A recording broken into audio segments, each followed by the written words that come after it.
Ça faisait longtemps. La famille, la famille. Ça y est, elle est partie. Calme-toi. En fait, c'est la joie. Ah non, c'est voilà, la joie en moi voilà, là. on est content. En fait, on est content. Ça fait. Presque un an. Oh wow! Eh, ça fait presque un an, les gars. Presque un an. Et la famille, on espère que vous allez bien. Olivier et moi. Vraiment, on espère que vous allez Franchement, super bien. Vous nous avez manqué. Vous nous avez manqué. Eh, vous êtes des ouf. Vous savez qu'on est plus de 10 000 sur la chaîne YouTube. Est-ce que ça filme? Really, nigga? Bah, bien sûr que ça filme. Est-ce que j'ai appuyé sur le bouton? Tu peux vérifier s'il te plaît. Ouais, c'est bon. Comme ça fait longtemps, j'étais plus sûre. Elle a oublié les mécanismes. Donc, Ouais, vous êtes plus de 10 000 sur la chaîne. On vous a laissé, on était 7 000 ou un truc comme ça. Et entre temps, vous avez continué à vous abonner. Donc merci à tous les gens qui et sont vous abonnés. avez des. You smart. You very smart. Ah, vous avez N'oubliez- des ça. Petite routine d'habitude. Vous n'oubliez pas de nous suivre sur Instagram aussi. Hein. Karen VV, I am Olivier V. C'est ça, parce qu'en fait, dans les anciennes vidéos, on disait Comment Height 5 ans, mais ce n'est On est plus Height 5 ans, on est en 2021. On est des Les pères de choses ont famille. changé. maintenant. Ah, tu es quoi? Pardon? Tu as dit quoi? On en revient, on revient à ça. Tu as dit quoi? Non, on est Ah, pères. d'accord. Merci. Donc il n'y a plus Height 5 ans, c'est monsieur I am Olivier Olivier V. V. Moi, De toute ça façon, bouge pas. On vous écrit ça tout de suite. Hein. N'oubliez pas, si vous êtes nouveau sur la chaîne, Abonnez-vous, vous abonner. souscrivez aux notifications hein, on a besoin de vous, on a On besoin est de vos là. likes, de vos commentaires pour le référencement YouTube. pour C'est vous comme ça donner que de ça la marche, bonne nous. humeur, pour vous donner de la joie. Des bonnes vibes. Quoique aujourd'hui, on va pas être trop. Ben, aujourd'hui, on va partager une partie de notre vie, notre comme d'habitude. vie, comme d'hab, mais là une partie assez intime, C'est ça. parce qu'il nous est arrivé quelque chose de très magnifique l'année dernière. Mais avant ça, il faut qu'on vous raconte Par quoi on est passé. par quoi on est passé. C'est ça, parce que la vie c'est pas toujours rose tout le temps. Donc aujourd'hui c'est une story time, mais pas forcément une story time où on va rigoler. Ouais, je pense que je vais Mais être on dans va parler. l'émotion. Ouais. Moi, je sais que je vais être un peu dans l'émotion. Ouais, bon, on va être dans l'émotion tous les deux, mais en tout cas. Il fallait qu'on partage ça avec vous et c'est la raison pour laquelle on est là. Avant de vous aujourd'hui. partager la partie 2, La partie 2. mais il faut commencer par quelque part avant d'arriver quelque part. Donc commençons quelque part aujourd'hui. Il faut commencer par quelque part pour arriver quelque part. Voilà. Si En tout vous cas, avez compris, c'est tant mieux. Pour les gens qui ne nous suivent pas sur Instagram, Ouais. on n'a pas été là depuis donc, mars de l'année dernière. Exactement. Pourquoi?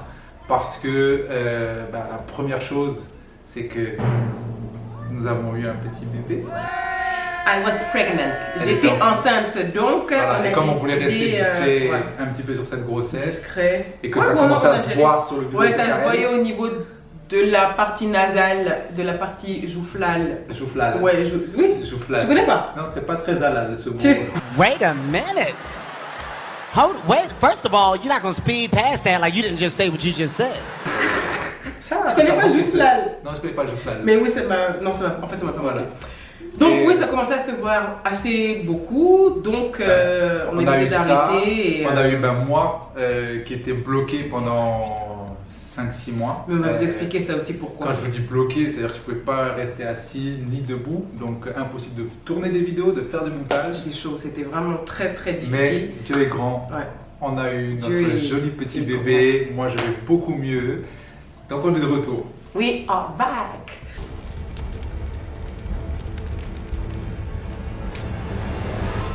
I'm back.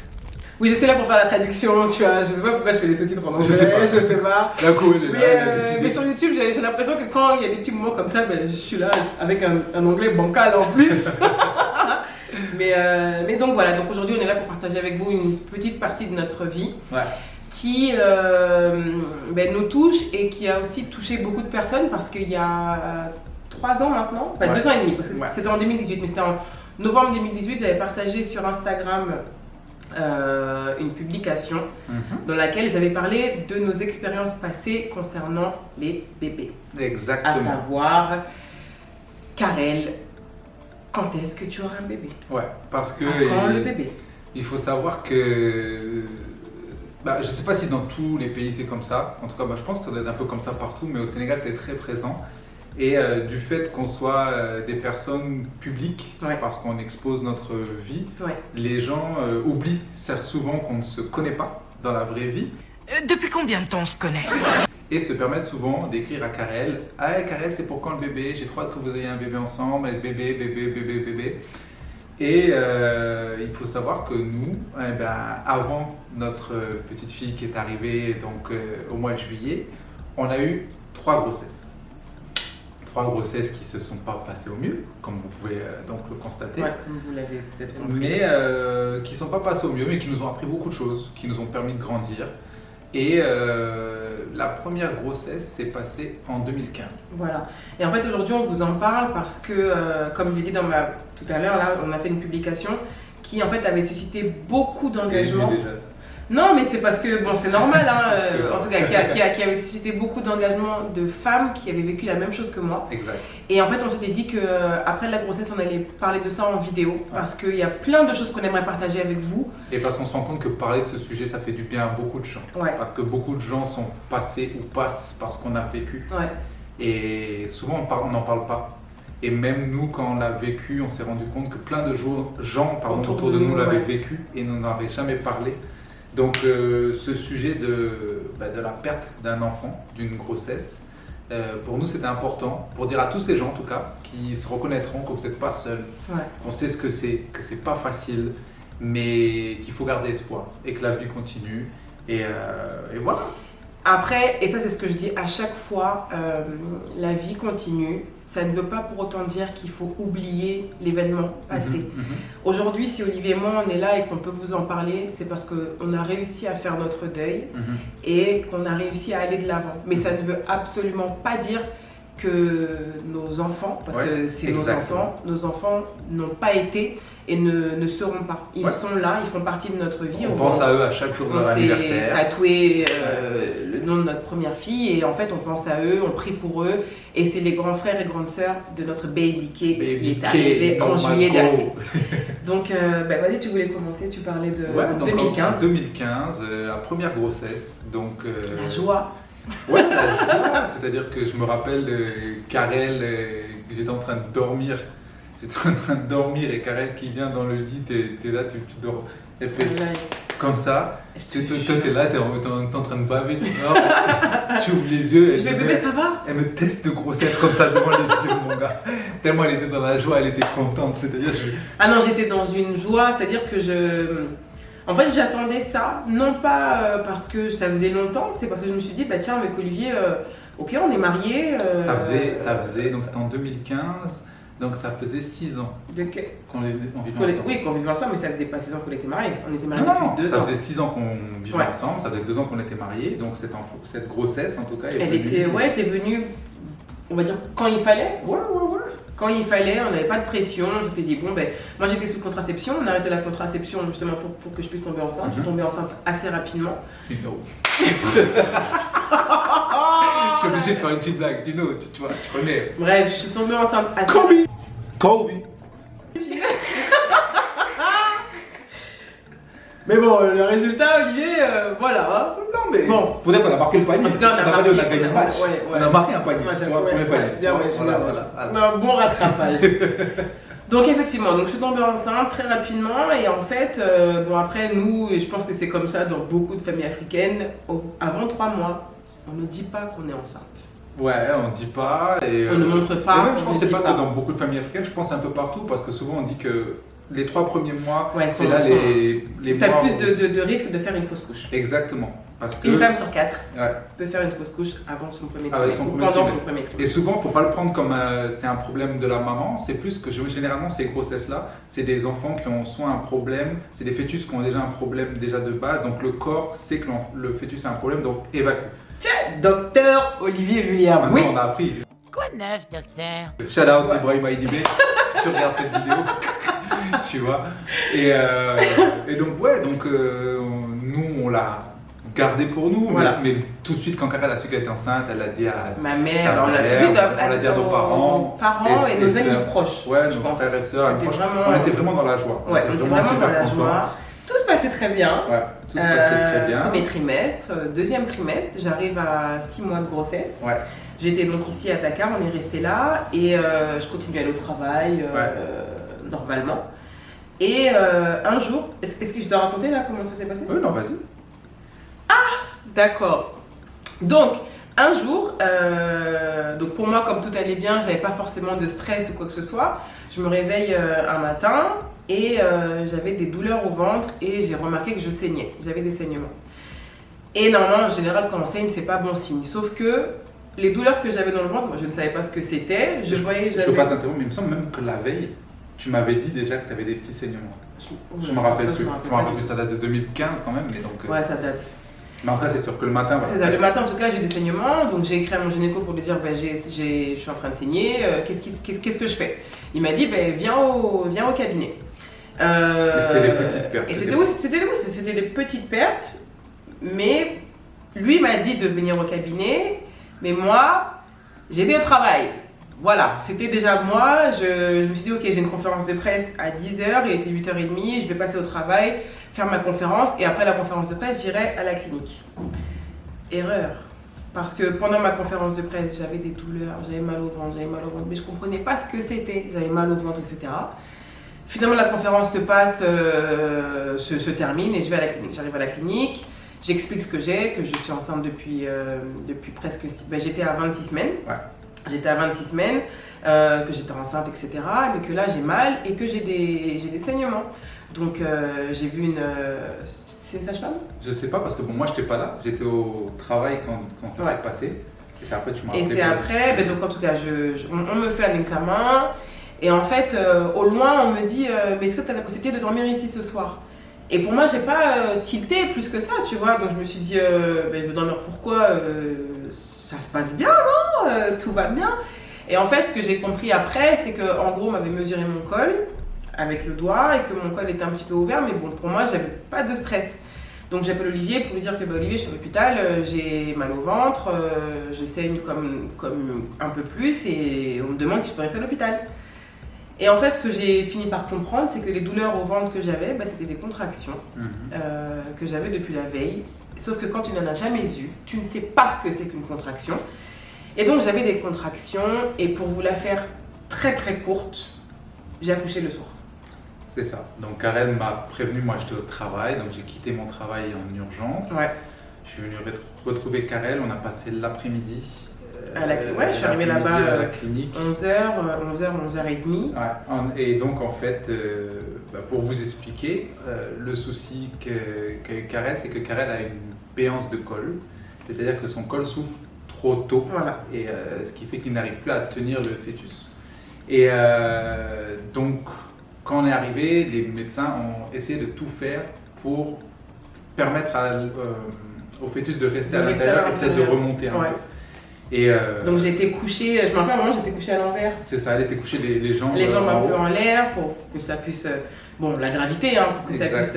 Mais je continue à avoir des contractions, j'étais quand même sous perfusion, mais ça... Donc les médecins ont essayé tout l'après-midi en essayant de faire que le fœtus remonte. Et on a passé l'après-midi, début de soirée, et plus ça avançait, et Karel avait mal, Karel souffrait. Et le corps n'a pas pu... C'est ça. En fait, une fois que les contractions commencent, les contractions c'est vraiment un système d'expulsion, quoi. C'est que c'est ton corps qui décide d'expulser ce qu'il y a à l'intérieur. C'est ça. Et donc j'avais des contractions qui étaient de plus en plus fortes, de plus en plus rapprochées. Et c'était ma première grossesse, quoi. Donc je ne savais absolument pas ce que c'était, je savais pas du tout ce qui se passait. Et à 21h. Ouais, c'est ça, 21h, notre petite Mia est née. Donc je vous explique pas le stress où on était tous les deux, l'anxiété, la peur, les questions dans l'hôtel. Tout, parce que on se disait concrètement, on se disait à la maison on n'a rien. Ouais. Et non, je pense qu'on pensait même pas à la maison à ce moment-là. Moi j'ai pensé à la maison. Ouais. Je me suis dit on a un bébé. Moi je pensais même pas à la maison, je pensais juste à la petite et est-ce qu'elle va survivre, tu vois? Moi je me suis pas posé cette question. Pour moi je me suis dit je l'ai accouchée, si elle est là c'est qu'elle est prête. Et honnêtement c'est ce que je me suis dit. Je me suis c'est pas... marrant parce que tu vois aujourd'hui on est en 2021, c'est maintenant que tu me dis ça. Moi je savais pas que tu avais pensé aussi loin. Pour moi, je me suis dit, je suis à l'hôpital. Quand on m'a dit, est-ce que je peux dormir là? Je me suis dit, ok, ça veut dire que je vais accoucher. Okay. Si j'accouche, comment on va faire à la maison? On n'a rien. Ah ouais, moi j'étais même pas encore là. Moi j'étais juste à... Ok, tout de suite maintenant... Et je pense que je me suis projetée un peu trop loin parce que Effectivement, elle est née, elle faisait quoi, 800 grammes? Ouais, elle était toute Elle petite. faisait 800 grammes et 26 semaines. C'est très, très grand prématuré. Elle était toute Donc petite. elle était toute petite Et bon, les médecins nous ont tout de suite dit qu'elle ne va pas tenir. Il y a de fortes chances qu'elle ne tienne pas. Et c'était une petite battante. Mais moi, je te jure que. Comment ça, elle va pas tenir en fait? Ouais, non, mais c'est ça. Mais bon, ils nous ont dit, voilà, il y a de très fortes chances en tout cas que ça va être difficile.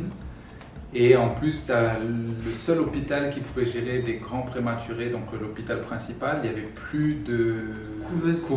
Elles étaient toutes pleines. Ouais, Donc, occupé, ils ont mis la petite en couveuse à la clinique où on était. Et elle s'est battue. Franchement, elle s'est battue. Elle a passé la nuit. On est allé la voir le lendemain matin. On a pu Karel l'a touchée. Moi, j'ai pas osé la toucher. Elle était toute petite. Vraiment, elle était toute petite. Et ouais. C'est difficile quand même. C'est super dur. C'est super dur, mais ça fait partie de notre vie. Ouais. Ça fait partie de notre vie. Et donc, merci. Il y a beaucoup d'amis qui nous ont aidés et qui nous ont permis de trouver une couveuse pour elle à l'hôpital principal. Donc, une ambulance est venue, l'a amenée à l'hôpital principal. Karel donc était à la clinique, ne pouvait pas bouger, donc c'est moi qui faisais les allers-retours. Et elle a tenu encore la journée à l'hôpital principal. Il y avait plein de bébés, vraiment, et vraiment chapeau à toute l'équipe qui bosse là-bas parce que ça ne va pas être facile. Et donc la nuit, je suis revenu à la clinique avec Karel. Parce que moi, je pouvais pas sortir. Je suis passé la nuit avec Karel, mais je sais qu'on ne pouvait pas dormir. Non, c'était impossible. Et puis, ce qui était très difficile, surtout à ce moment-là, c'est que on n'avait pas de nouvelles de l'hôpital. On appelait pour savoir comment elle va. Est-ce qu'on peut parler avec quelqu'un? Est-ce qu'il y a quelqu'un de garde qui peut nous dire, ok, est-ce qu'elle va mieux? Est-ce qu'elle va bien? Parce que quand elle est partie, elle était déjà un petit peu... je trouve que sa couleur avait changé. Ouais. Mais on ne s'était pas dit que... Enfin, pour moi, je m'étais pas dit qu'on allait perdre notre bébé, quoi. Ouais, Je m'étais vraiment pas dit ça, quoi. Donc, moi, je sais pas. J'étais c'était peur, très difficile j'espérais. de ne pas avoir de réponse. Ouais. Et je trouve que ça, c'était très dur d'appeler l'hôpital et qu'on dit oui, non, le médecin de garde n'est pas passé, on peut rien vous dire, etc. Jusqu'au lendemain matin. Ouais. Et le lendemain matin, dès l'ouverture à 6h du matin, j'étais là-bas, donc à l'hôpital principal. Donc, je pose des questions, j'attends de savoir est-ce que je peux la voir, comment elle va, tout. Et finalement, j'ai le médecin qui vient me voir qui me dit que malheureusement, la petite n'a pas tenu et qu'elle est partie. Donc, déjà, je vous explique pas moi la douleur à ce moment-là. Ouais. Après, je me dis qu'il faut que je aille à la clinique le dire à Karel. Donc, là aussi, la boule au ventre, comment je vais lui annoncer et tout. Mais voilà, je lui ai annoncé. Tu m'as rien dit. Ouais, attends, tu as vu. Il est rentré dans la chambre et j'ai vu son visage, quoi. Et je lui ai dit. En fait, non, il m'a rien dit et je lui ai rien dit, je lui ai juste pleuré. Ouais, bref. Donc, on a fait tout ce qu'il fallait faire. On a fait un enterrement musulman pour notre petite Mia. Ça aussi, ça a été une épreuve. Parce que je l'ai vécu seul. Et franchement, je te remercie, Olivier, parce que c'est toi qui as tout fait.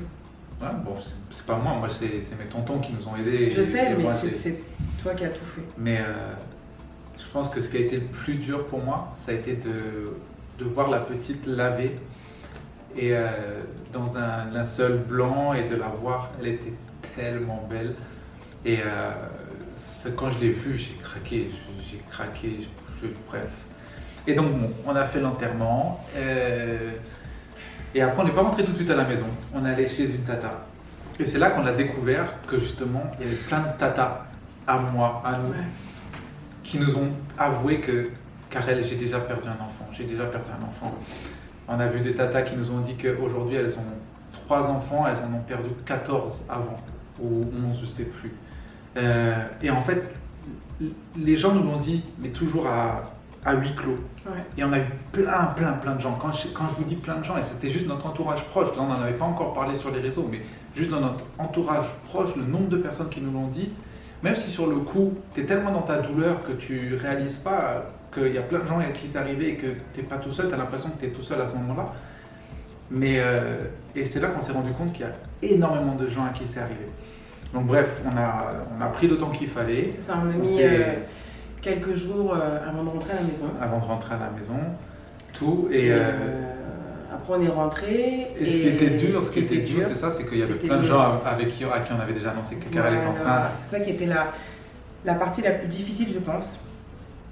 Dire aux gens auxquels on a annoncé la grossesse, en fait, ceux qui prenaient des nouvelles, alors comment ça va, et les messages qu'on a envoyés pour dire, en fait, j'ai accouché, malheureusement la petite elle n'a pas tenu, elle est décédée, donc voilà, il n'y a plus de grossesse, quoi. C'est ça. Et ça, c'était assez difficile, parce que même si je pense que beaucoup voulaient bien faire, et ça c'est important, je pense, de le dire aujourd'hui, quand quelqu'un traverse une période comme ça, les messages comme oh, c'est pas grave, vous en ferez d'autres. C'est ça. Oh, c'est pas grave, t'es jeune, ça va aller. C'est pas ça, c'est vraiment pas ça qu'on veut entendre. Concrètement, je sais même pas quoi vous dire pour dire qu'est-ce que vous devez dire, tu vois. Non, mais ce genre de message-là, je pense qu'il faut juste dans la compréhension, il n'y a rien à dire. Il y a rien à dire, je suis désolée. C'est plus un geste, prendre la personne dans ses bras, elle comprend ton émotion et t'as pas forcément besoin de dire des mots ou des choses comme ça. C'est ça. Mais vraiment, si vous connaissez quelqu'un dans votre entourage à qui c'est arrivé. Grand merci à Mosheli et Abdoudien qui étaient là à la clinique avec moi et qui m'ont soutenu énormément la nuit où ça s'est passé. Vous avez fait ça, les gars. Vraiment, merci beaucoup. Et donc voilà, donc on s'est remis. Ce qui a été dur aussi, c'est que tu avais des gens qui voyaient Karel au quotidien, son ventre commençait à se voir parce que comme on vous dit, elle était presque à 6 mois de grossesse. 6 mois et demi. 6 mois et demi, donc les gens qui te demandaient ah, alors le bébé, nanana, et c'est pas des gens que tu connais. C'est ça, c'est des gens que tu croises au supermarché, que tu croises dans la rue, et ces personnes-là qui te demandent comment ça va. Ça c'était dur. Ça c'était difficile. Je me suis même embrouillée avec un des gars. Ouais. Mais ça c'est après. C'était après. C'est la première ou la deuxième? C'est la première grossesse. Ouais, c'est ça. Bon. Mais voilà, par exemple, voilà, tu peux très bien raconter. C'est que. Alors, je vous explique. Ça va être une histoire marrante. Voilà la petite parenthèse drôle de l'histoire. Donc, comme toute femme enceinte, j'allais dire non parce qu'en fait cette grossesse-là, j'ai pas pris de poids, pas pris beaucoup. Mais en tout cas, comme toute femme enceinte, en général, on grossit, on prend du poids. Donc j'avais grossi, j'avais pris du poids. Et on avait l'habitude d'aller dans un supermarché pour aller faire nos courses. Et en fait, il y a un des vendeurs, et ça c'est peut-être... Moi je considère pas ça comme un problème. Mais avec Olivier, quand nous, en fait on est poli. Concrètement, moi je dis bonjour à tout le monde. On est souriant. On est souriant, on est poli. Et en fait j'ai l'impression que cette politesse, les gens ils la prennent trop, genre on est des poteaux. C'est de la familiarité. Ouais, voilà. Je suis pas ton pote. Et en fait, il y avait un des vendeurs du supermarché qu'on saluait à chaque fois qu'on voyait. Et là, pareil, je le salue, tu vois. Et en fait, je rentre dans le supermarché et il me regarde et il me dit... J'étais pas là, elle était toute seule. Ouais, j'étais toute seule. Et j'étais là avec mes émotions de tristesse, d'énervement, de plein de choses parce que j'en voulais à la terre entière. Mais bon, ça, c'est autre chose. Et donc, le gars me voit, il me dit bonjour, je lui dis bonjour et je vois, il me regarde, tu vois, mais il me regarde avec un regard assez insistant. Donc, je laisse, je calcule pas. Je fais mes courses dans le supermarché, machin, et je termine les courses, je passe à la caisse, et c'était lui qui était derrière la caisse, qui aidait à ranger les sacs, etc., et ouvrir la porte. Donc, il m'aide à ranger, et en fait, au moment où je dois partir, il me dit... Ouais, bon, vous avez pris, hein, faudrait peut-être reprendre le sport. Et en fait, il me dit ça comme ça. Et en fait, le truc, c'est que Olivier et moi, effectivement, quand on allait au supermarché, on allait. Souvent, on revenait du sport ou des trucs comme ça. Donc, il avait cette idée de, ok, on fait du sport, etc. Et en fait, il me fait, ouais. Et puis, il fait comme ça, cet enfoiré, tu vois. Il fait. T'as grossi. Ouais, t'as grossi, meuf, faut que tu reprennes un peu le sport. Et là. La banlieue est remontée en moi. Wesh wesh cousin, pense à quelqu'un pour les calouches, les harbouches, les manouches en galouche.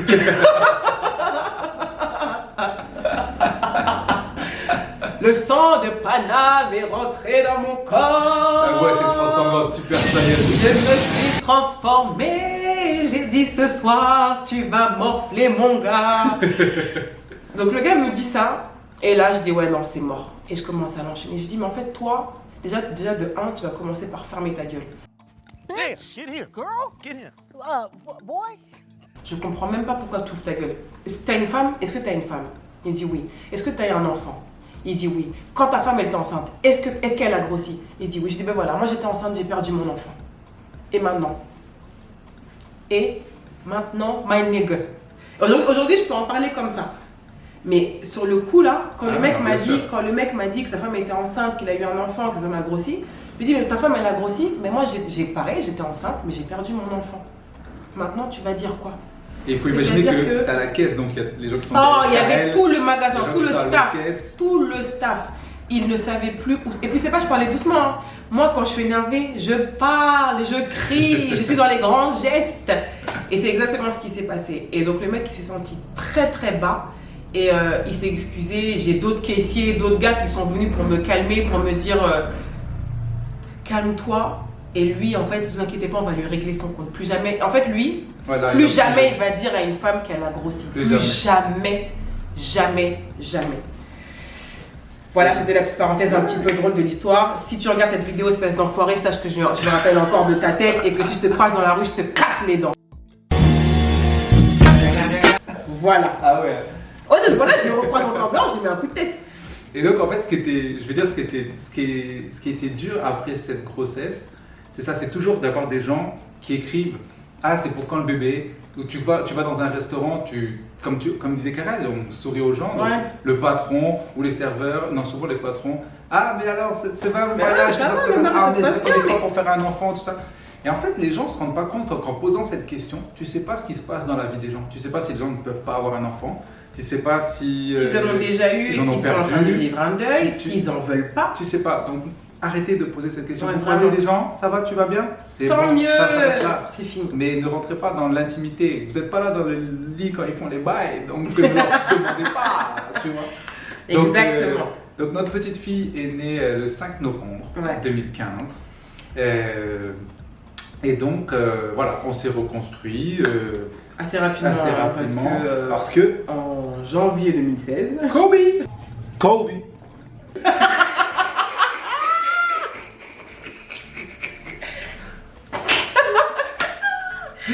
Ouais, voilà. T'as compris, t'as capté. Ou si t'as pas capté, si t'as pas capté, en janvier 2016, je suis retombée enceinte. Voilà.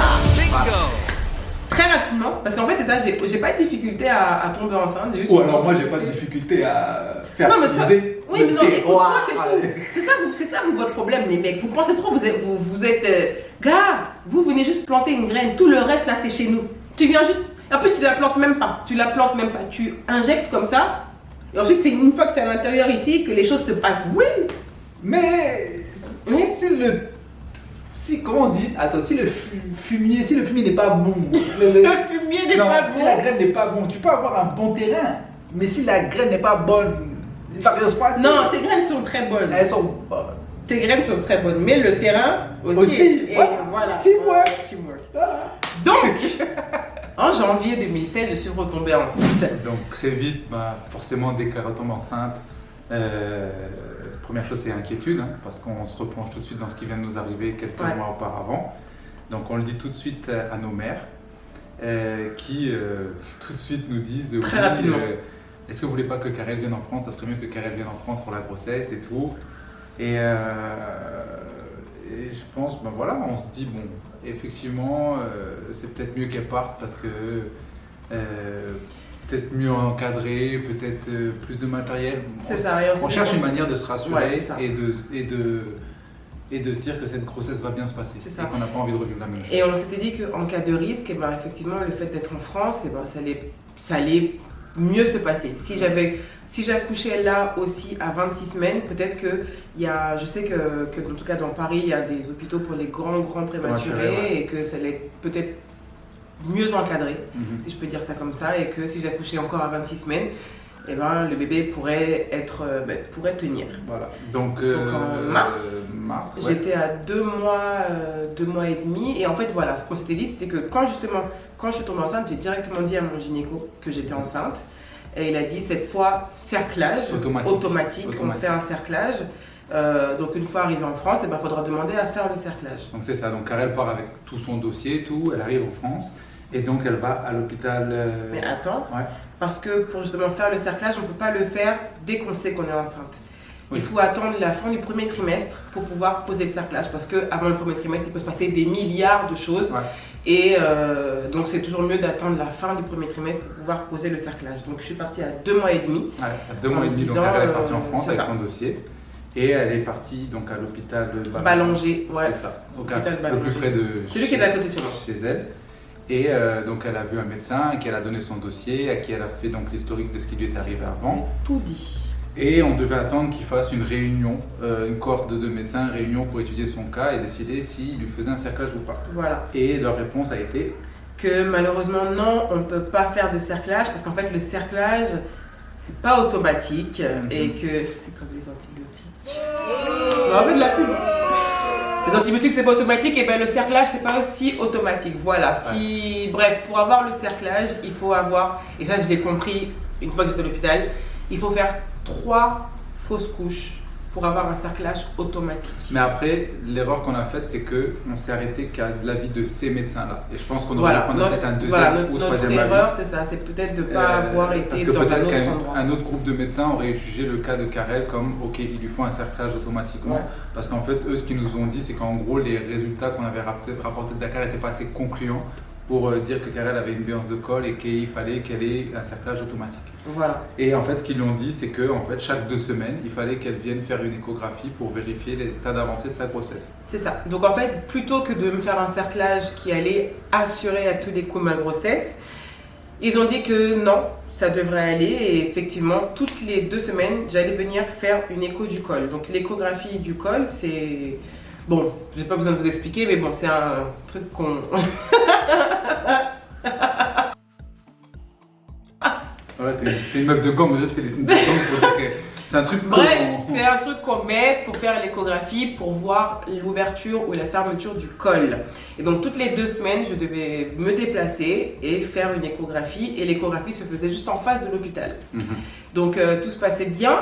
Tu fais quoi 4 mois et demi de grossesse J'arrive à 4 mois et demi et en fait, psychologiquement, comme je savais que j'avais pas ce cerclage, j'étais quand même assez limitée dans mes mouvements. Parce que j'avais peur qu'il se passe X et Y choses, surtout que je n'étais pas en gros soutenue, quoi. J'étais pas fermée et je me disais qu'il peut se passer n'importe quoi. Mais je continuais quand même à sortir, je sais que je marchais beaucoup et peut-être que ça y est, je n'aurais pas dû. Mais ce qui est sûr, c'est que un lundi, j'arrive du coup au cabinet pour faire mon échographie et je fais mon écho, je m'installe normalement et quand la go me fait mon écho, elle me dit Madame, il faut que vous alliez à l'hôpital. Et quand elle me dit ça, tout de suite, je commence à me dire qu'est-ce qui se passe encore, pourquoi il faut que j'aille à l'hôpital. Et en fait, j'avais tissé une bonne relation avec la dame et à chaque fois, on discutait, on rigolait et tout. Et là, quand elle a fait l'écho et qu'elle a regardé son écran, j'ai vu que son visage était très très serré et qu'elle ne souriait pas du tout. Et du coup, je me suis dit, putain, il se passe quelque chose, il y a encore un truc qui va se passer. Et elle m'a dit, il faut que vous alliez à l'hôpital. Donc je lui ai dit, mais qu'est-ce qui se passe? Et elle m'a dit, malheureusement, votre col est ouvert. Donc quand elle me dit ça, grosse panique, je prends ma voiture et heureusement c'était vraiment en face, l'hôpital était vraiment en face du cabinet. Donc j'arrive là-bas, je suis là en panique, presque en pleurs. Et t'étais toute seule Et j'étais toute seule, c'est ça, j'étais toute seule parce que Olivier n'était pas là. Non, moi j'étais pas là, j'étais même pas à Dakar, j'étais à l'autre bout du monde. C'est ça, en fait, c'est ça qu'on n'a pas raconté, c'est que... J'étais à Johannesburg à ce moment-là grossesse. pour une mission pour le travail. Et donc moi je suis à Johannesburg et là Karel m'envoie un message ou m'appelle, je sais plus, pour me dire qu'Olivier, je suis à l'hôpital, mon col est ouvert. Voilà, le col est Et ouvert. voilà, donc moi je suis à des milliers de kilomètres, je vous explique pas comment dans ma tête ça fait une chute. Et donc moi j'arrive... j'imagine ma femme seule, quoi. C'est surtout ça moi qui me fait le plus mal, c'est que je l'imagine seule dans cette situation, elle a personne autour d'elle parce que sa mère est au travail, ses frères et sœurs étaient à l'école et voilà, et moi je suis loin et donc voilà. Mais en tout cas, j'arrive à l'hôpital, j'explique un petit peu, un peu beaucoup même en panique mon cas. Mais les dames me connaissaient puisque je venais faire mes contrôles, prise de sang, prise de poids, je devais faire pipi dans un gobelet parce qu'ils devaient surveiller plein de trucs en tout cas pendant toute la grossesse. Et j'explique aux dames que voilà, mon col est ouvert et que qu'est-ce qui se passe, qu'est-ce que je fais. Donc tout de suite, très rapidement, j'ai été prise en charge, j'ai eu une chambre, on m'a mis en chambre, on a regardé, on a encore mesuré mon col. Effectivement, mon col était ouvert et je commençais le bébé commençait déjà à descendre. Et moi, j'avais mal au ventre et je savais, étant donné que la première fois, je savais que c'était des contractions, je commençais à avoir des contractions et je me suis dit, putain de merde, il va se passer encore la même chose. Il va se passer encore la même chose, ça va être une galère et... Mais bon, ça va aller, on va gérer. Ils m'ont dit oui, ce qu'on va faire, on va vous allonger et tout, on va vous... je sais plus, j'avais une perfusion de je ne sais quoi et on a dit oui, on va peut-être vous faire un cerclage en urgence. Et quand la meuf me dit ça, quand la meuf me dit on va vous faire un cerclage en urgence, dans ma tête ça pète quoi. Je dis mais moi ça fait 2 mois que je viens pour vous dire putain mais faites-moi ce cerclage. On m'a dit non et maintenant vous dites oui, en urgence on va faire un cerclage. Bref, ce qui se passe c'est que du coup, je passais la journée là-bas, j'appelle ma mère, j'appelle du coup Olivier pour lui dire que bon, certes mon col est ouvert, mais je reste à l'hôpital parce que bon, je vais rester. En tout cas, en contrôle, je vais rester. Mais moi, ce qui me faisait le plus stresser, c'était que Karel était tellement calme quand elle me parlait. C'est-à-dire que Karel ne pleurait pas, Karel ne stressait pas, Karel n'avait aucun truc dans la voix. C'est même moi qui avait plus d'émotions de l'autre côté. Et c'est ça qui me faisait peur, d'entendre ma femme avec un calme, alors qu'elle était dans une situation quand même qui était difficile et qu'elle était seule. Moi, c'est ça qui me faisait même plus peur par rapport à la situation et comment elle était en train de le gérer, en fait. Après, concrètement, j'avais pas le choix de le gérer, donc j'ai passé ma journée à l'hôpital, j'ai donc appelé ma mère, ma soeur et tout qui sont venues. Elles sont venues, elles m'ont apporté des petits trucs à bouffer alors que concrètement j'avais pas faim. Après t'as passé la nuit seule parce qu'elles sont et reparties. c'est ça, elles ont dû repartir parce que bon j'avais pas de problème ou quoi donc. Parce que je me rappelle que moi je dormais pas et on se parlait. Ouais. Et donc moi j'ai réussi à trouver une place pour le vol du lendemain rentrer sur Dakar. Rentrer à Dakar, c'est ça. Parce que je voulais rentrer plus rapidement, aller à Paris plus rapidement retrouver Karel. Donc on fait la nuit, on dort pas du tout parce qu'on se parle. Et moi je continuais à avoir mal au ventre donc je parlais avec lui, mais en même temps je lui disais qu'il faut que je dorme parce que je sentais que j'étais fatiguée. C'était épuisant les contractions et j'avais ma perfusion et je pense à un moment je lui dis bon je vais fermer les yeux et on se reparle demain quoi. Et donc le lendemain moi je vais à l'aéroport, je fais tout et c'est à l'aéroport que Karel m'appelle. Voilà. Et en fait, avant que je t'appelle pour te dire, ce qui s'est passé, c'est que j'ai eu donc, mes contractions et pendant la nuit, à un moment, c'était vraiment trop fort. J'ai appelé les sages-femmes et en fait, j'ai accouché.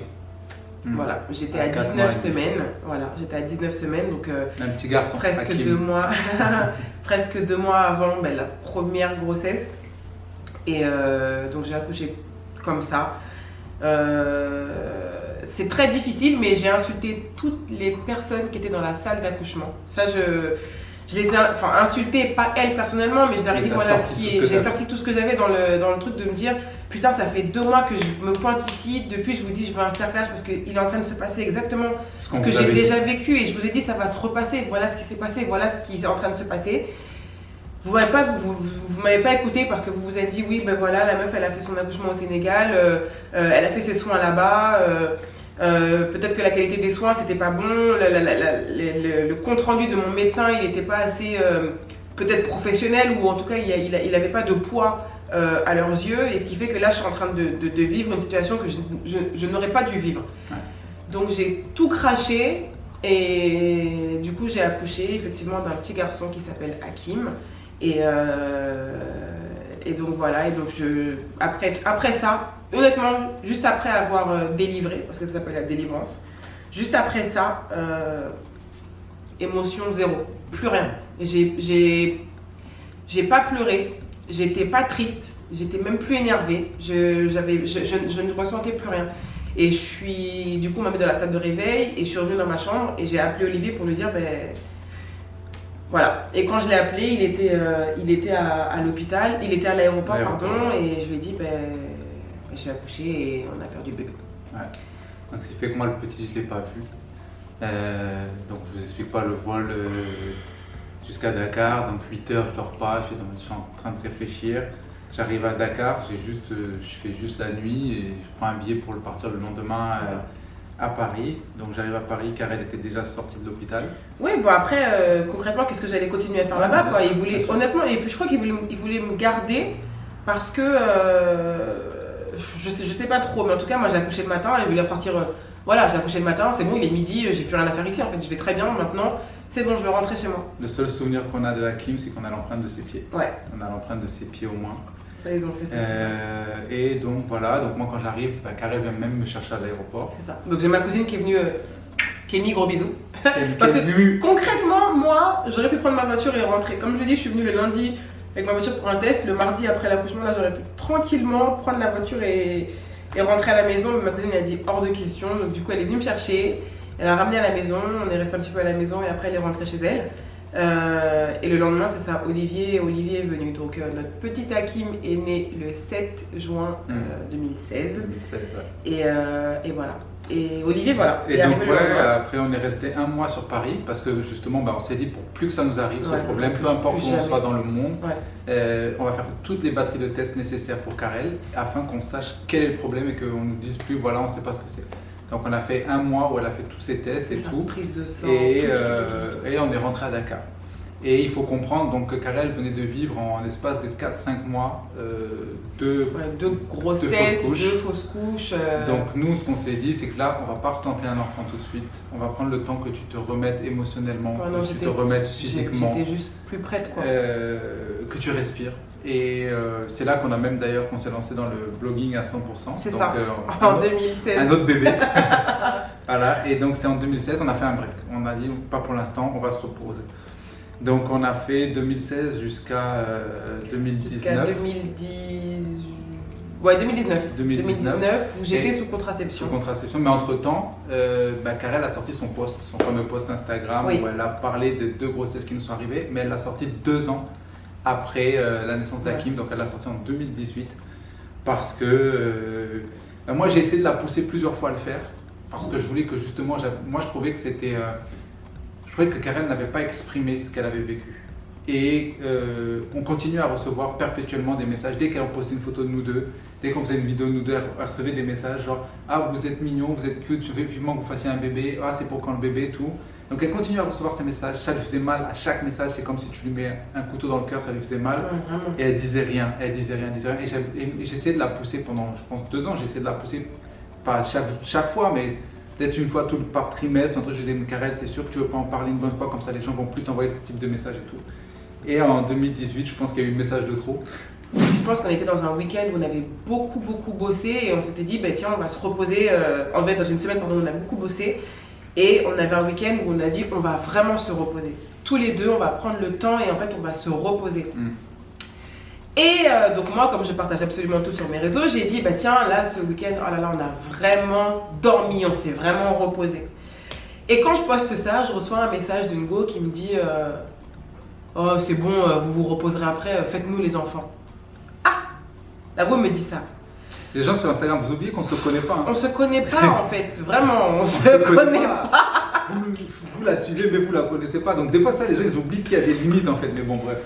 Donc la première personne me dit ça, j'ouvre le message et je quitte quoi. Je réponds même pas, je like même pas, j'ouvre et je quitte. Alors que moi, je prends le temps d'habitude de répondre à tous les messages, un petit smiley, un petit cœur, etc. Je laisse. Je continue les messages et je pense 2 ou 3 messages après celui-là, il y a une autre go qui dit, oh mais vous vous reposerez plus tard, faites-nous les jumeaux là. Voilà. Et là, j'ai dit, ok. Olivier, là, je crois que tiens, ce que tu me dis depuis là, je crois que c'est aujourd'hui parce que là, il faut que je sorte, Donc, j'ai pris le temps d'écrire cette publication qui a été publiée en novembre 2018. Ouais.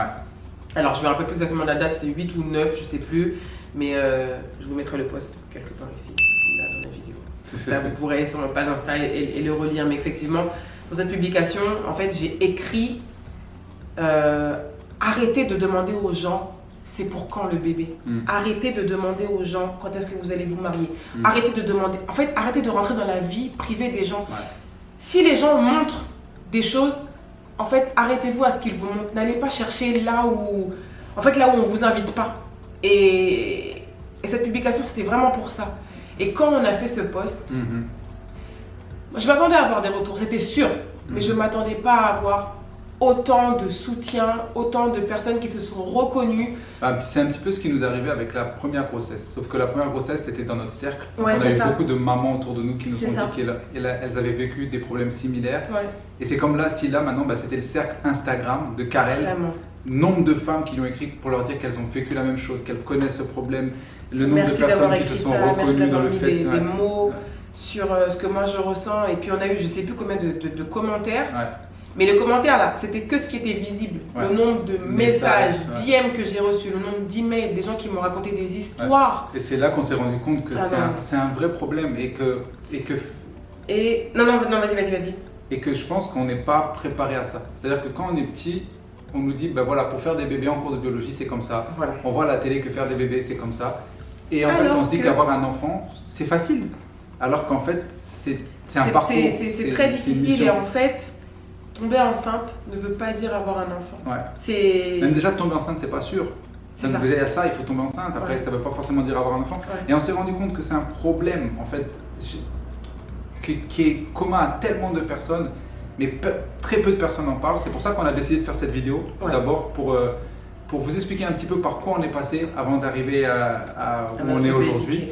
Et en fait, ce dont on n'a pas parlé dans la deuxième grossesse, c'était que quand j'étais en France, et c'est la différence avec ce que j'ai vécu pendant la première grossesse ou après la perte de Mia, c'est que j'ai eu un soutien psychologique Ouais. à l'aéroport. À Non, l'aéroport. à l'hôpital, dès que j'ai accouché et que je pense qu'elles ont vu que j'avais genre aucune émotion ni rien, elles m'ont proposé directement, elles m'ont dit c'est possible de parler avec une psychologue.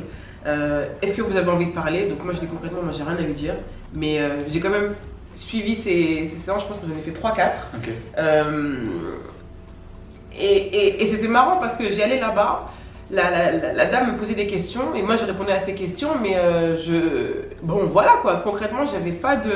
Je me sentais plus mal quoi, je me sentais pas mal. Peut-être que si j'avais eu ce soutien-là à la première grossesse, ça allait être différent, mais là, j'ai tellement vite avalé ou mis le truc derrière moi, mis l'événement, pas mon bébé. J'ai mis l'événement, l'accouchement et la perte du bébé, l'événement derrière moi, que c'est bon, j'étais passée à autre chose.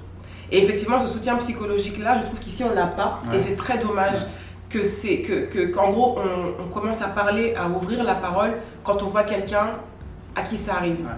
Et pour vous dire, ce post a tellement marqué que jusqu'à présent, Ouais. Karel reçoit toujours des messages Ouais. par rapport à ce Par post. rapport à Donc c'est ça, vraiment il que est très souvent repartagé. hein. c'est un vrai problème sur notre continent, en tout cas la parole par rapport à ça. Ouais. Et c'est pour ça qu'on voulait partager notre expérience. Et voilà. Et je tiens à dire que on parle de paroles, etc. C'est pas de votre faute. Tu vois, moi j'ai perdu mes bébés, mais c'est pas de ma faute. Mhm. J'ai une béance de col, mais j'ai pas choisi ça. Mhm. J'ai pas tué volontairement, si je peux dire ça Mhm. comme ça, mon bébé. Et il y a beaucoup de femmes qui perdent leur enfant et qui se sentent responsables de cette perte. Et aujourd'hui, je sais pas si ces mots, cette vidéo va vous aider, mais en tout cas, c'est vraiment pas de votre faute. Mhm. Et aujourd'hui, je vais le redire encore une fois, mais le soutien qu'Olivier m'a apporté, m'a amené, je sais pas, en tout cas, la démonstration, sa présence aujourd'hui fait que je peux en parler, même si bien évidemment on a toujours les émotions, mais je peux en parler assez ouvertement. Et c'est très important d'avoir quelqu'un dans son entourage, que ce soit son mari, sa mère ou son père, ou même juste un ami qui est là et qui écoute. Donc j'en profite, mon amour, pour te remercier. Parce que pareil, moi c'est la même chose. Hein, on dit souvent, oui, c'est la maman qui porte et tout, mais pour le papa, c'est quelque chose. Et déjà de voir ma femme souffrir et en plus de perdre mon bébé, c'est deux douleurs vraiment qui s'enchaînent. Donc, bon, bref. Et donc voilà, on a attendu jusqu'en. Donc, c'est ça, contraception 19. jusqu'en 2019. J'arrête la contraception. Elle en avait marre. Voilà, elle me mettait la pression. Elle me disait, Olivier, c'est quand qu'on arrête? C'est quand qu'on arrête la contraception? 2019, elle en pouvait plus. Et je me suis dit, ok, là, psychologiquement, je me sens suis prêt. prête. Mhm. Physiquement, je me sens prête. On avait discuté déjà avec Karel, on s'était dit, bah, si tu retombes enceinte, qu'est-ce que tu fais? Est-ce que tu Qu'est-ce qu'on repars fait? en Est-ce qu'on France? part? Est-ce que tu restes ici? On savait déjà que non, elle allait rester ici. Ouais, j'avais aucune envie de retourner là-bas. Et voilà, et donc on se sentait prêt. Voilà. Ouais. On était prêts psychologiquement, on était prêts physiquement, on était prêts. physiquement. On était prêts physiquement. Et donc voilà, on retente l'aventure. Mais Sauf comme j'étais plus échauffé depuis longtemps, tu vois, Kobe, tu vois, tu comprends. Donc bon, non, en fait, sauf que voilà, quand elle décide d'arrêter la contraception, c'est pas comme les 2 premières grossesses où très rapidement elle est tombée enceinte. Ouais. Ça nous a pris Là- quand même du temps. Je pense Mais que c'est ça nous a surtout, pris, c'est au moins- surtout psychologique. au moins C'est 6-7 mois. en ça que j'ai dit que c'est très psychologique. Comme dans ma tête, j'étais Et tu prête veux et répondre à ma que je question voulais. Non, parce que j'arrive en fait. Parce que c'est ça que il faut. Tu veux aller trop vite. Tu veux aller trop vite. Moi je vais te Bref. accompagner. Donc on retente. Et comme moi, la première fois, j'étais tombée On enceinte très a beaucoup rapidement. tenté. J'étais tombée enceinte très rapidement. Je me suis dit, bah tiens, ça va être Même une quand bonne c'était chose. pas la période, on tentait encore. Laisse-moi parler. Bon. Donc 1 mois, 2 mois, 3 Ça mois. pouvait faire rire un peu. Je vois que ça n'arrive pas quoi. Et j'ai dit mais qu'est-ce qui se passe? Mais que Qu'est-ce c'est qui comment? se passe D'habitude. Gars, tu vises mieux que ça mon gars. C'est comment? Travaille bien. Tu me travailles pas bien. C'est comment? Bref. C'est ma faute. Ah mon gars, c'était ta faute. Pour toi, non, c'était toi Et- qui étais trop stressé, wesh. Et en fait c'est ça. J'avais une pression. La police est devenue. J'avais une pression psychologique sur moi que j'avais tellement envie de tomber enceinte que je n'y arrivais pas. Et du coup, c'est pour vous montrer à quel point le mental est fort. J'avais un cycle qui était totalement fucked up, ce qui fait que parfois j'avais des règles, parfois j'avais rien pendant 6 semaines, etc. Et en fait, j'attendais de ne pas avoir mes règles pour faire un test de grossesse. Et à chaque fois que j'attendais mes règles et que je ne les voyais pas, j'étais contente. Donc je faisais un test de grossesse et à chaque fois que je faisais le test, le soir même, j'avais mes règles. Ouais, direct. À Dès chaque que- fois que je faisais mes tests qui étaient négatifs, Direct. j'avais mes règles. Et à chaque fois que je voyais mes règles, eh ben, je pleurais. Et je pleurais en me disant putain, j'ai encore. C'est pas pour maintenant, c'est pas pour maintenant, on a encore Tu m'as jamais dit échoué, ça, tu etc.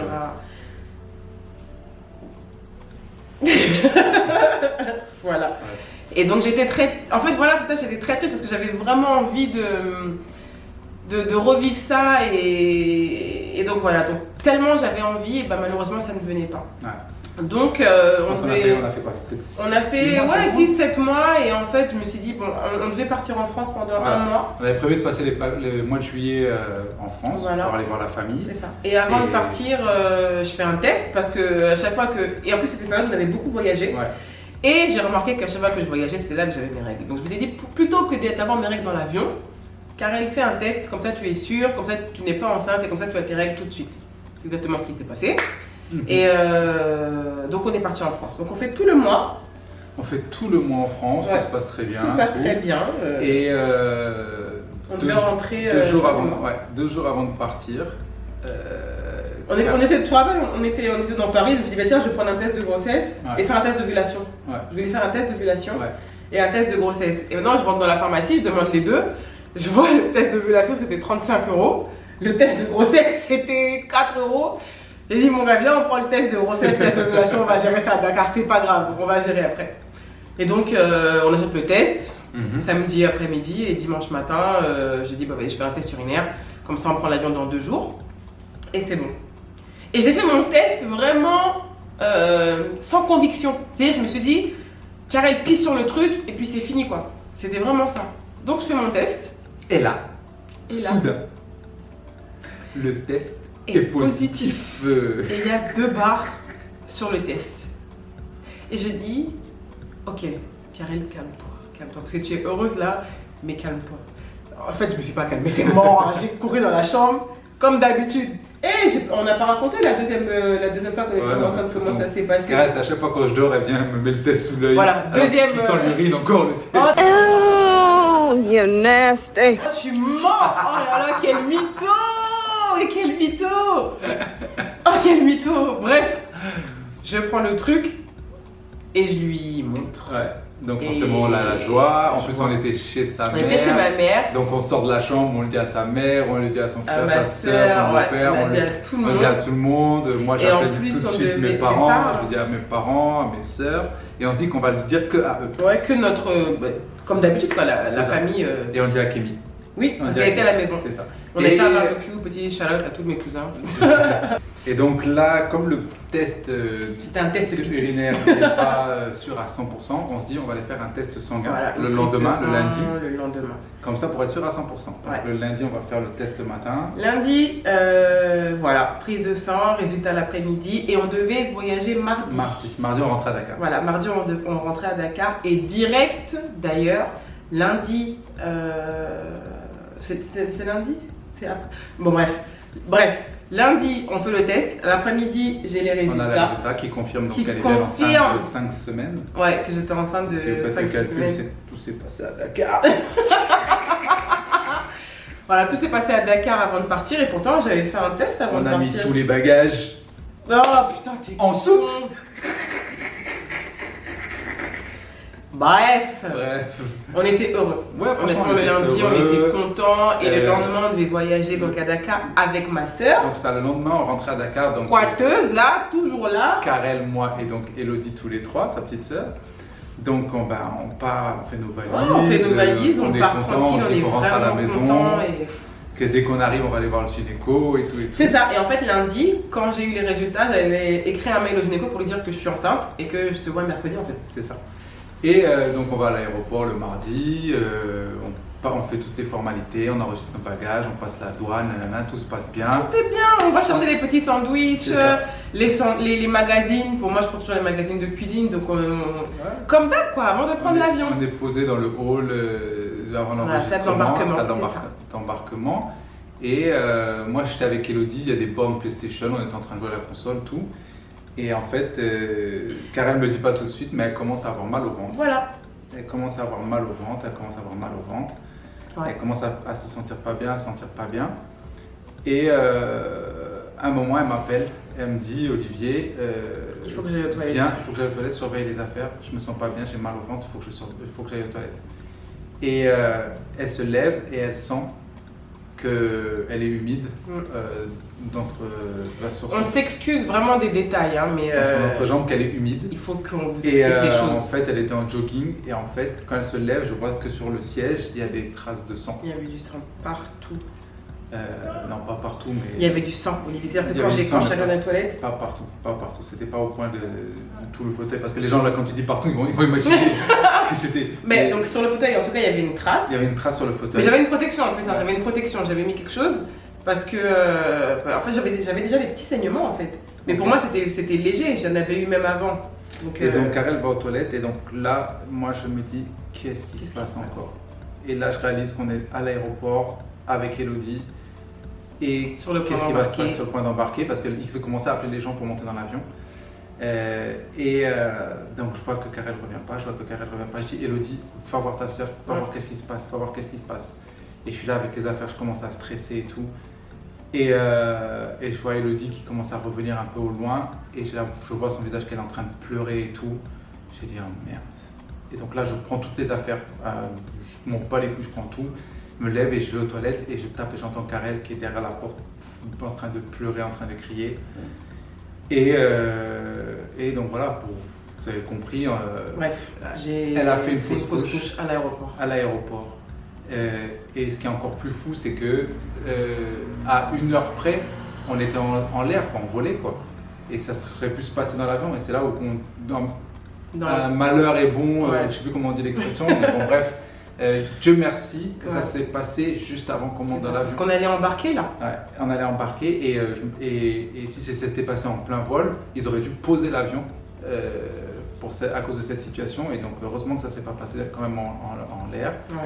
Et Donc, on va vous éviter tous les détails, mais ce qui fait qu'on j'ai appelle fait en ma tout cas, fausse couche, en tout mais cas, on on appelle les pompiers de l'aéroport Ouais. qui arrivent. Qui me posent 20 000 questions À travers la porte, parce que Karel est derrière la porte, et finalement, bon, Karel ouvre Après, la ils sont porte. rentrés, ouais. Mais parce qu'en fait, c'est que je savais pas. Concrètement, bon, je vais pas rentrer dans le gore, mais bon, quand je me suis déshabillée, j'avais vraiment. Là, j'avais du sang partout. Ouais, là, quitte t'avais à le du- dire, ouais. j'avais vraiment du sang partout. Il fallait que je me change parce qu'il fallait du coup sortir de toilette, mais j'avais juste mon jogging, j'avais absolument rien. Donc les pompiers ils me posaient des questions à travers la porte. Après, ils m'ont demandé est-ce qu'ils peuvent rentrer. J'ai bien sûr rentré en fait. Et en Et fait, ils sont rentrés. ce monsieur-là, je m'en souviens, ce qui m'a fait très mal, c'est que tu m'as dit, Olivier, je l'ai vu. Ouais, je l'ai vu. Je l'ai vu. Tu m'as dit, Olivier, je l'ai vu, et ça, je me rappelle, ça m'a fait très, Et très mal. on m'a demandé, est-ce que, parce que le pompier m'a posé des questions, est-ce que vous avez vu quelque chose et en fait, je l'ai senti, moi, je l'ai vu dans ma serviette, Le fœtus. Ouais. Je sais pas si c'est fœtus ou embryon à ce moment-là, mais en tout cas, Ouais. j'ai vu. Et donc les pompiers Non, ils étaient super. Incroyable, ils Super. étaient top, vraiment les gars, ils étaient vraiment très très gentils, Ouais. très à l'écoute et je pense que comme à la deuxième grossesse, une fois que j'ai expulsé, Ouais. blackout. Blackout. Enfin pas blackout mais... Parce que Karel, c'est-à-dire que quand elle est sortie des toilettes, la première chose qu'elle m'a dit, c'est ok, toi Elodie, prenez l'avion, partez à Dakar, moi je prends l'avion demain, je vous rejoins. Je l'ai regardée, j'ai dit mais elle est folle cette meuf, elle veut que moi je la laisse là dans cette situation comme ça.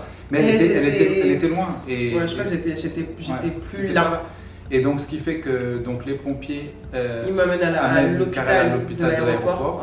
Ouais. Juste avant ça, moi je vais voir les équipes d'Air France à l'embarquement pour pas qu'ils nous appellent, pour dire qu'on attend monsieur, madame Vullière, tout.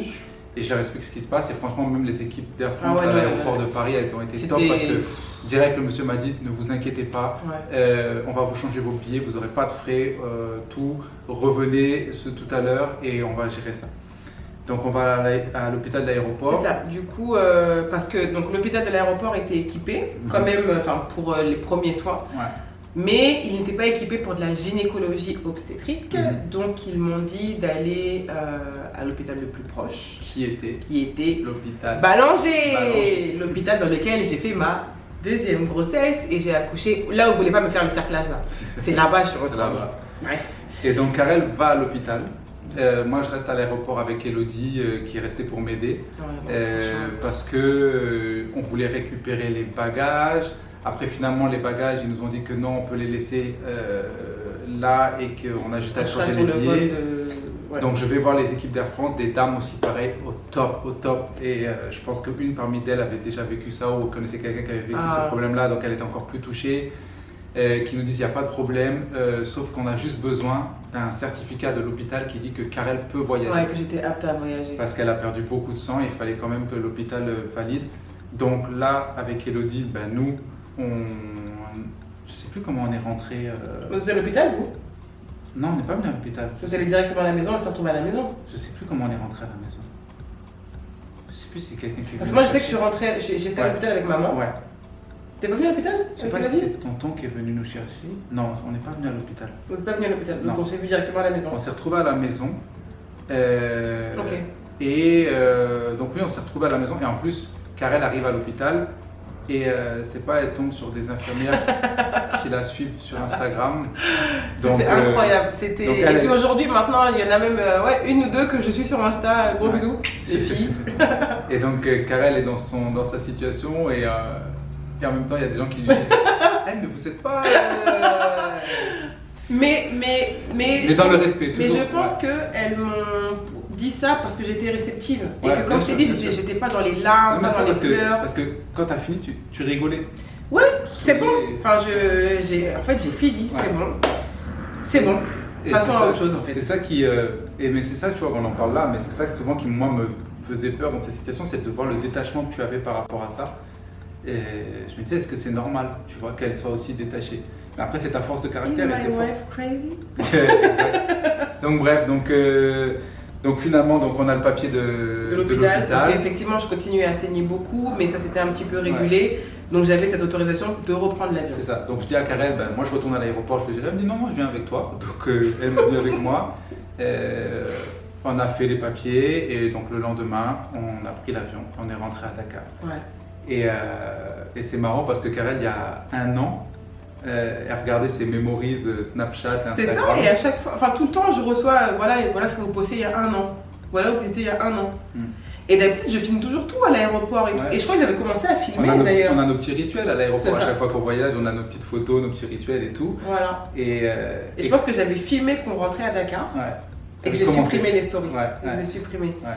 Et donc quand je vois les mémories l'année dernière, je me dis mais Pourquoi j'ai pas de mais où- story? Pourquoi j'ai pas de story de quand on revenait?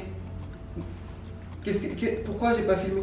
Et en fait j'avais totalement oublié. Et c'est Olivier qui me dit mais Karel, t'as oublié? Ouais. Et En donc, fait j'ai pas, enfin c'était, ouais. Et c'est pour ça que j'ai cette capacité à. c'est le seul de nos enfants qui n'a pas de prénom parce que Ouais. malheureusement on connaissait pas le sexe. C'est ça. Mais voilà, ils nous ont donc ça a été avoir ce petit bébé qu'on a aujourd'hui, ça a été un parcours, Plus qu'une- ça a été un parcours, une expérience. Ouais. C'est pour ça qu'on a décidé d'arrêter très vite donc les vidéos YouTube comme on vous expliquait quand on a su que Karel était enceinte. Vous nous avez beaucoup manqué, comme on vous Eh a mais dit, de il fallait qu'on ouf. prenne soin d'elle. Non, c'est ça, il fallait qu'on prenne soin de nous, il fallait qu'on se ménage. C'est ça, il fallait qu'on se ménage, qu'on se repose. En tout cas, vous nous avez grave manqué, Grave c'est manqué. sûr et certain. Ouais. On est de retour. C'est ça. Et Donc c'était un épisode assez long. Assez long. On Pour vous s'excuse. expliquer Voilà, vraiment on s'excuse. d'où on vient, Mais il fallait qu'on vous raconte. pourquoi on a pris cette pause, afin que vous compreniez tout. Et c'est ça, et c'était surtout pour expliquer qu'avoir un enfant, c'est un parcours. Comme on disait plus tôt, c'est pas comme les cours de biologie, on vous dit qu'avoir un Je te enfant, jure, c'est c'est juste la un petite papa, graine, une maman. nanana. Pas du Non, tout. il y a tellement de choses qui se Ouais. passent autour de la grossesse. J'ai encore plus de respect pour toutes les femmes autour de moi qui ont des enfants, parce que je comprends ce que c'est aujourd'hui avec avoir un enfant. Et je suis très fier de toi. Elle a été Merci. très forte. Et donc voilà, en tout cas, n'oubliez pas de nous follow sur Instagram. Ouais, en tout cas, les amis, Karel VV. Ayam Olivier. Voilà, comme je connais sais le plus, nom. Aït Sankana, C'est ça. vous oubliez. c'est N'oubliez pas Ayam de nous Olivier. suivre sur la page YouTube. Hein, abonnez-vous. Abonnez-vous, likez la vidéo. souscrivez aux notifications. C'est ça. Et Inch'Allah, on se revoit la semaine prochaine Très, très vite. pour une prochaine vidéo. Ciao, ciao les amis. Mouah.